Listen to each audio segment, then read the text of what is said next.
قربونت برم. خدمتم بفرمایید. فدات شم. اینجوری بنا نداشتیم حرف بزنی، ما رو دیگه نمیشناسی نه؟ متاسفانه نه.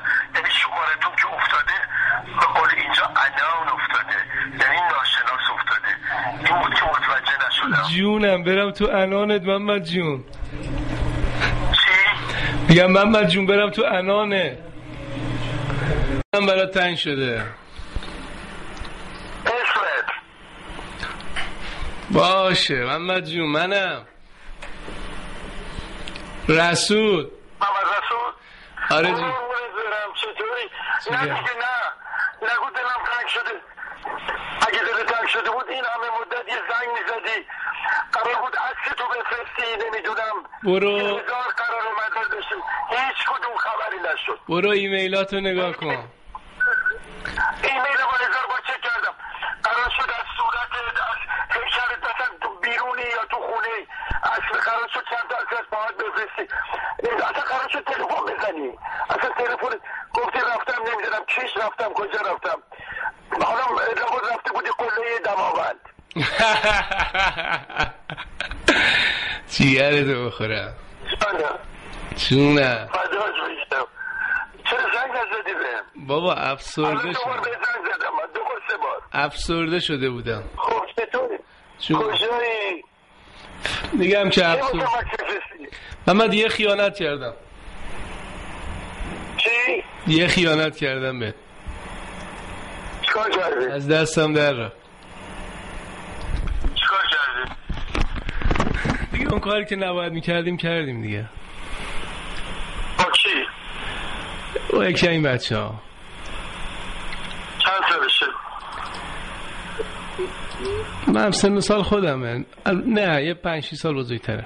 گوش کن برات بگم. من افسرده شده بودم. خب بعد یک کمی بچه های منو بردم بیرون دور زدن. افسرده چرا بودی؟ یعنی راستشو بگو چرا افسرده شده بودی؟ همین. بعد بچه ها همی بردن منو دور میزدن این ور اون ور فلان. بعد گفتن تو چه سر حال نمیشی؟ گفتم که بعد روش فکر کنم. سر حال که یه ذره بچه ها گردوندن منو روش فکرم، دیدم که علتش فقط همون برنامه‌های جنسی بوده که داشتم و یه دفعه قطع کردم دیگه نداشتم با کسی. بعد وقت گفتم خب کاری نداره بیا کسی هست و فلان. بعد دیگه خدمت عرض کنم اینا فهمیده بودن که من دیگه چیز نمی‌کنم. چی میگم بکن اینا کاری ندارم. وقت دیگه برات بگم که علی جون گفتن که یه موردی جور کرده، گفتن که یه چند صد هزار تومان هم میده. حال نگو این از خودشون بوده، یه چند صد تومان هم پول آورد. خلاصه ما هم دیگه ردیفش که کردیم یه ذره سرحال شدیم. چی بود جریان؟ این من الان نگرم. خونه‌شون اومد. خونه چی بود؟ نه اون اومد، من که جایی نمیرم. اومد و پول نقدی دست گرفته بود و برده بود کادو و برده بود فلان. بعد نصب بهتر از شما نباشه خیلی چیز توپی بود دیگه. یه نیم ساعت این کارو کردی؟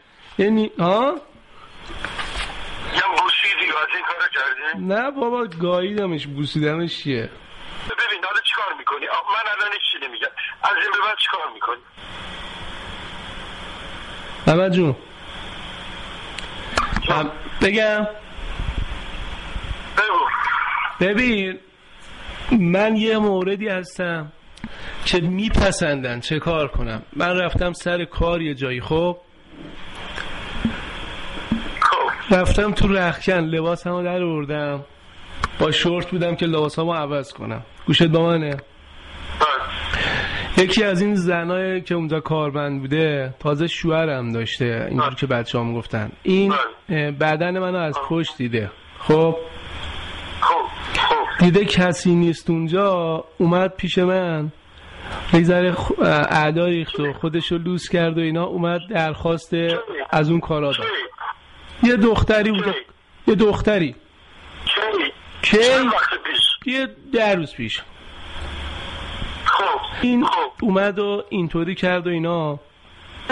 میخوام یه چیزی بهت بگم، خوب دقت کن. بعد از اون یه چند روز بعدش با یکی از این همکارای مردمون رفتیم تو رختکن لباسامو بکنیم، لباسامو عوض کنیم سر کار. اون بدن منو دید، معامله منم لمس کرد از زیر شورت و اینا، یعنی احساس کرد چقدر چجوره. خب اونم دوباره به من درخواست داد. مگه شما شورتتون رو در میاری؟ مگه کار چیه؟ خب اونقدر که پوشیده باید باشه، یعنی شورت پاتونه. نه توی گفتم که یه جای کارهای کامپیوتری شرکت رفتم کار میکنم. فدات شم، لباس کاریمونو باید عوض کنیم دیگه. میگن نمیدونم. خب ما اینجا همین جوریه، اینجام اینجوریه. از کنم میان هی این اون مذکر مؤنثه میگن. نه میخوام بهت بگم که من فقط یه عکس کت و شلواری نیمتنه از تو دارم، زدم سینه دیوار، با همین نگاه به همین میکنم که لذت میبرم. یه عکس، یه مقدار عکسای منو دیدی برات فرستادم؟ نه نرسیده.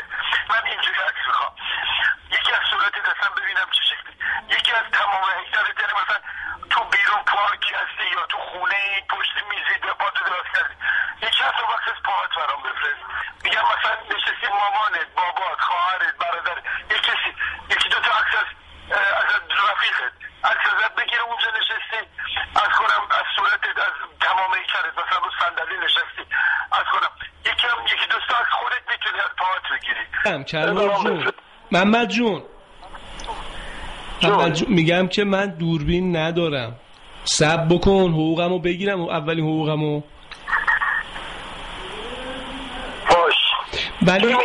ولی عکس تازه رفتم، ولی عکس از آلتم، مستقیم از آلتم یکی دو تا برات فرستادم. بهرحال تو برام کی عکس میفرستی برام؟ بهرحال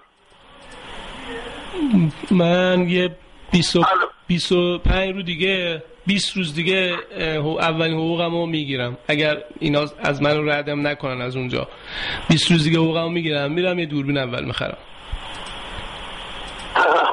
خیلی خوب. حالا من الان دارم یه جای میرم، تو ماشینم با تو زنگ زدی فوراً کنار زدم.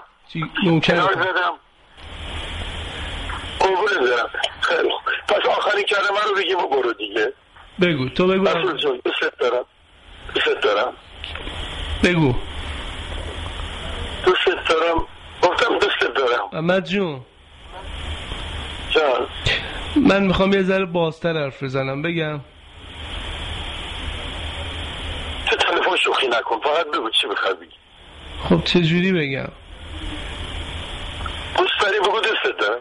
دوست دارم، خودتو، همه جا تو، اونجا تو، میخوامت. قربونت برم، منم دوست دارم. فدات بشم.